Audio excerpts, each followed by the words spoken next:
तो देखो एक्चुअल में लैपटॉप के ऊपर बेसिक वीडियो बनाओ, बेसिक वीडियो बनाओ, लैपटॉप के ऊपर वीडियो बनाओ, तो ये बहुत सारा रिक्वेस्ट है टेलीग्राम पे मेरा। तो लैपटॉप का वीडियो मैंने कुछ कुछ डाल के देखा, पर रिस्पांस ज़्यादा नहीं है, क्योंकि मेरे चैनल पे जो भी हो वो डेस्कटॉप के लिए ही पड़े हो, क्योंकि सबको ही ज़्यादा हो या कम हो लैपटॉप रिपेयरिंग आता है। मैंने जितना फाइंड आउट किया कि हाँ भाई, जो भी है सबको लैपटॉप मतलब कुछ ना कुछ आ ही जाता है, पर डेस्कटॉप के लिए ही पड़ा है। क्योंकि डेस्कटॉप रिपेयरिंग सारे जगह पे वर्ल्ड पे कहीं पर भी अच्छे से नहीं कर पाता है, सभी ने बंद कर दिया, क्योंकि सभी पड़े हैं अभी लैपटॉप को लेके कि उसी में प्रॉफिट ज़्यादा है, सिखाने में भी काम करने में भी। और डेस्कटॉप कोर्स में प्रॉफिट ज़्यादा नहीं है, इसलिए डेस्कटॉप सभी धीरे धीरे अवॉइड कर रहा है इसको। और किसी को अगर सीखना है, अगर किसी से अगर कांटेक्ट भी आप कर लो, तो या तो ऑनलाइन में कुछ क्लासेस आपको मिल जाएगा, या फिर वीडियो कोर्स लेना होगा आपको। तो उससे अगर आप मेरे ख्याल से वीडियो कोर्स या फिर ऑनलाइन कोर्स करके आपको बहुत ज़्यादा मतलब सीखने को कुछ नहीं मिलेगा, पर कुछ कुछ आप सीखोगे। मतलब फालतू भी नहीं जाएगा, अगर प्रॉपर जगह पे आप कांटेक्ट करते हो सही इंस्टीट्यूट पे, तो आपका पैसा वेस्ट नहीं होगा। क्योंकि डेस्कटॉप का सेटअप लेके डेस्कटॉप का जो कोर्स है वो अभी कोई भी नहीं दे रहा है। जो मेन मेन लोग हैं, मैं नाम नहीं लूँगा अभी, वो सभी ने बंद कर दिया है।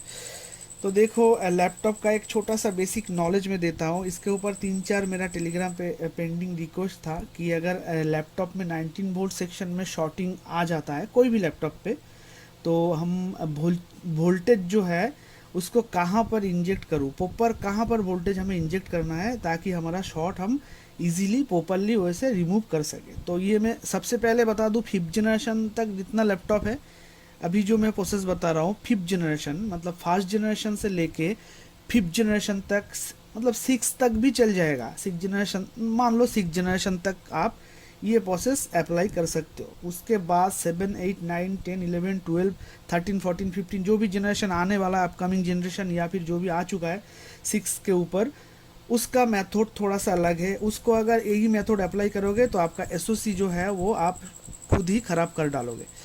तो अभी देखो, अभी क्या है, ये जो हमारा लैपटॉप का ये मैं दिखाता हूँ। ये एक देख सकते हो विगस का मदरबोर्ड है, ये DDR4 का है, ये मे बी 6 जनरेशन का, 5th जनरेशन का है, ठीक है। तो अभी देखो, ये एसओसी में आता है इनबिल प्रोसेसर, मतलब एक ही प्रोसेसर में सारा काम, पीसीएच का काम भी करता है, साउथ ब्रिज का, नॉर्थ ब्रिज का, जीएमसीएच का, एमसीएच का, सीपीयू का, सारा काम यही एक बंदा करता है। तो अभी इसको एसओसी बोलते हैं।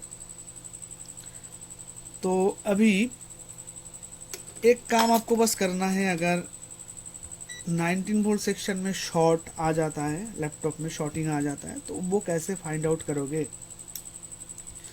तो एसओसी का फुल फॉर्म होता है सिस्टम ऑन ए चिप, मतलब सारा सिस्टम एक चिप के ऊपर डिपेंड करता है, इसके लिए उसका नाम रखा गया है एसओसी। तो अभी आपको बाजार मोड पे लेना है मल्टीमीटर को, ये कंटिन्यूटी मोड पे जहाँ पर बीप करे। और आपको मदरबोर्ड तो पहले निकाल लेना है। अगर लैपटॉप रिपेयरिंग करते हो तो लैपटॉप का बोर्ड आपको बाहर निकालना पड़ेगा लैपटॉप का कैबिनेट से, ठीक है। क्योंकि लैपटॉप के अंदर आप कोई भी काम हो, छोटा मोटा शॉर्ट हो, तो भी आप अगर करने जाओगे तो दिक्कत आ सकता है। तो एक को आप ग्राउंड कर दो, किसी भी एक प्रॉप को आप ग्राउंड पे रखो। कई पर बहुत सारा ग्राउंड मिलता है इसके अंदर, ये जो छोटा छोटा होल दिख रहा है यहाँ पर, ये सारा ग्राउंड ही है। तो अभी यहाँ पर मैं एक प्रॉप रख रहा हूँ, और हमें देखना है यहाँ पर बैटरी कनेक्टर जो है, ये बैटरी कनेक्टर का नेगेटिव कौन सा है। तो ये मिला हमें बैटरी कनेक्टर का, ये बड़ा वाला जो लेफ्ट साइड में पिन दिख रहा हो, ये बैटरी कनेक्टर का नेगेटिव है। ठीक इसी का ही ऑपोजिट में जो दो बड़ा वाला पिन मिलता है, ये होता है हमारा पॉजिटिव, ये बैटरी का पॉजिटिव। ये बैटरी का पॉजिटिव किसी भी ग्राउंड से आपको बीप नहीं करेगा। अगर ये ग्राउंड से बीप करता है तो अलग मसला है, कुछ शॉर्ट वगैरह हो सकता है। पर आपको हर वक्त ग्राउंड से अगर आप ये पिन चेक करते करते ऐसे आओगे तो नेगेटिव पे ही बीप करेगा। कुछ कुछ लैपटॉप में इस साइड में भी नेगेटिव होता है, कुछ कुछ लैपटॉप में इस साइड में भी आपको नेगेटिव मिलेगा। मतलब इस बोर्ड में इस साइड में है, मतलब दूसरे बोर्ड में इस साइड में ही होगा, ऐसा कोई मसला नहीं है। किसी अलग बोर्ड पे इस साइड में नेगेटिव मिलेगा, इस साइड में पॉजिटिव मिलेगा, पर आपको बस चेक कर लेना है। तो ये वीडियो मैं शॉर्ट भी बना सकता था, पर मैं जो सिखाने जाऊंगा अभी, मैं एक्सप्लेन करूंगा, वो 1 मिनट के शॉर्ट में वो अच्छे से नहीं कर पाऊंगा। तो अभी देखो हमें क्या चेक करना है सबसे पहले कि नेगेटिव, बैटरी का नेगेटिव कौन सा है। तो ये हमारा बैटरी का नेगेटिव और ये हमारा हो गया ऑपोजिट में इसका पॉजिटिव। तो ये 2 पिन बड़ा, ये बड़ा वाला 2 पिन पॉजिटिव है और ये बड़ा 2 पिन है, ये नेगेटिव है। तो पॉजिटिव पे एक प्रोब रखना है और देखना है कौन सा सेलर पे हमें बीप कर रहा है, ठीक है। तो बोथ साइड पे हो सकता है, कुछ कुछ बोर्ड में आपको फोन साइड पे ही दोनों मिल जाएगा। तो अभी चेक कर, ये एक सेलर मुझे मिला है। तो ये देखो, ये जो बीप कर रहा है पॉजिटिव के साथ, अब ये बीप कर रहा है, ये नेगेटिव के साथ बीप नहीं करेगा। ये था हमारा बैटरी का नेगेटिव, ये देखो, तो इसके साथ ये बीप नहीं करेगा। बैटरी के पॉजिटिव के साथ ये बीप कर रहा है। तो अब बैटरी का सीएलआर हमें मिल गया ये वाला। तो इसी सीएलआर पे अगर आप मतलब शॉर्टिंग वाला केस में अगर वोल्टेज इंजेक्ट करते हो तो आपका काम नहीं बनेगा।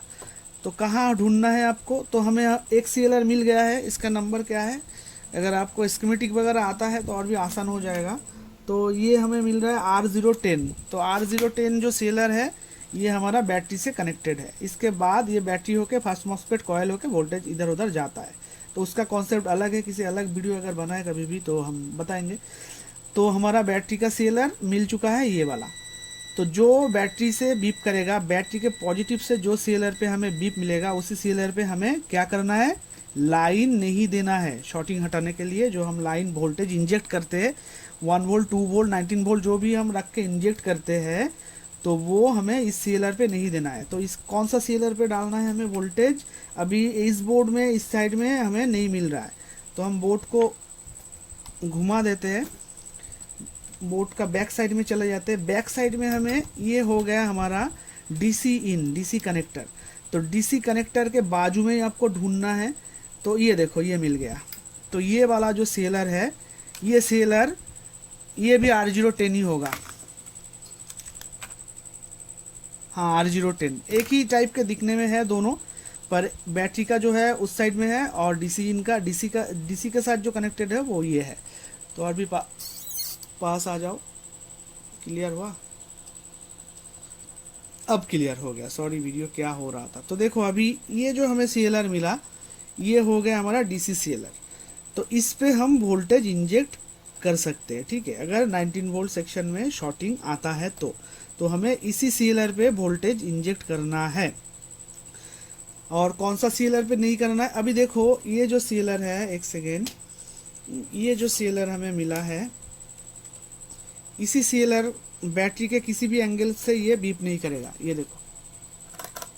देखो ये सीएलआर बैटरी का किसी भी कनेक्टर ना तो पॉजिटिव से करेगा ना नेगेटिव से करेगा, नेगेटिव से ना करेगा ना पॉजिटिव से करेगा, किसी भी साइड से किसी भी एंगल से ये बीप नहीं करेगा, क्योंकि ये बैटरी से कनेक्टेड ही नहीं है।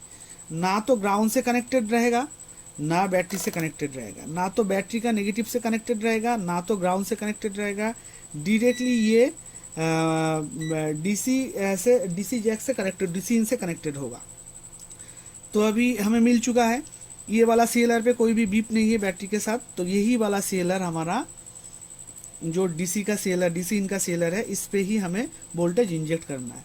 बाकी जो हमें ये इस साइड में सीएलआर मिला था ये भी R010 है। तो इस सीएलआर पे हमें बैटरी का नेगेटिव से बीप मिल रहा है, ठीक है। कहाँ गया, मिल गया, ये देखो ये जो बैटरी का नेगेटिव है इससे हमें कनेक्टेड है ये, और ये भी किसी ग्राउंड से कनेक्टेड नहीं है। एक सेकेंड, नहीं है, ये भी ग्राउंड से कनेक्टेड नहीं है। तो ये बैटरी का नेगेटिव से कनेक्टेड है, पॉजिटिव से कनेक्टेड है, सॉरी।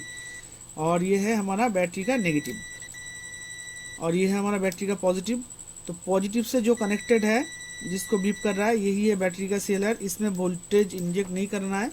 और जिस सीएलआर पे हमें ये वाला R010 पे बैटरी से कोई भी कनेक्टेड नहीं है, तो इसी पे ही वोल्टेज देना है। अब सीएलआर देखने में कैसा है, सीएलआर कहाँ पर मिलता है, अलग बोर्ड में कहाँ पर मिलेगा, ये अगर किसी को जानना है तो भाई थोड़ा सा आप गूगल करो, स्टडी करो या फिर बेसिक ज्वाइन करो। और जिनको पता है उनको ये वीडियो देखने के बाद कॉन्सेप्ट, आई होप कि ये वीडियो मिलने के बाद कॉन्सेप्ट क्लियर हो चुका है कि भाई 19 वोल्ट सेक्शन में अगर शॉर्ट है तो एग्जैक्ट कहाँ पर हमें वोल्टेज इंजेक्ट करना है। तो बैटरी से जो कनेक्टेड है ये वाला, इस पे नहीं है करना है वोल्टेज इंजेक्ट। जो डीसी कनेक्टर से कनेक्टेड है, डीसी इन से, उसी पे ही हमें करना है, इस वाला पे करना है, ठीक है। ये वाला सेलर पे हमें वोल्टेज देना है। तो ये था एक छोटा सा मतलब केस स्टडी कहो, जो भी कहो, मतलब नॉलेज कहो या फिर एक्सपीरियंस शेयर, जो बिगिनर्स हो, मतलब नया काम कर रहे हो, उनके लिए हेल्पफुल वीडियो है ये। तो इसके ऊपर देखते हैं इस वीडियो में क्या रिस्पांस आता है। तो अगर ज़्यादा रिस्पांस हुआ तो लैपटॉप का वीडियो लेके हम धीरे धीरे आगे बढ़ेंगे। तो चलो आज के लिए बस इतना ही है। और एक चीज़ लास्ट में कहता हूँ, ये बस फर्स्ट जनरेशन से लेके फिफ्थ सिक्स जनरेशन तक आप ये मेथड अप्लाई कर सकते हो। बाकी 7 जनरेशन 8 जनरेशन का जो लैपटॉप आता है उसमें अगर आप ऐसे वोल्टेज इंजेक्ट कर दोगे तो आपका एसओसी ख़राब हो सकता है, एसओसी ही ख़राब हो सकता है, ख़राब हो जाएगा अगर प्रॉपरली आपको वे पता नहीं है। इसके मतलब बहुत सारा रीज़न होता है, बहुत सारा टेक्निक होता है, कैसे वोल्टेज को इंजेक्ट करना है, कॉयल को हटा के करना होता है, मतलब बहुत सारा पैड को डिस्कनेक्ट करके वोल्टेज इंजेक्ट करना होता है। तो इसमें मतलब बहुत सारा कुछ टेक्निक है, मतलब ट्रिक्स है, टिप्स है। तो ये 5th जनरेशन 6 जनरेशन तक ये प्रोसेस जो मैंने अभी बताया काम करेगा। आप इजीली करो, अगर आपका 19 वोल्ट सेक्शन में शॉर्टिंग है तो इजीली ये रिमूव कर सकते हो आप, ठीक है। तो चलो मिलते हैं किसी नेक्स्ट केस स्टडी पे। लव यू ऑल, जय हिंद।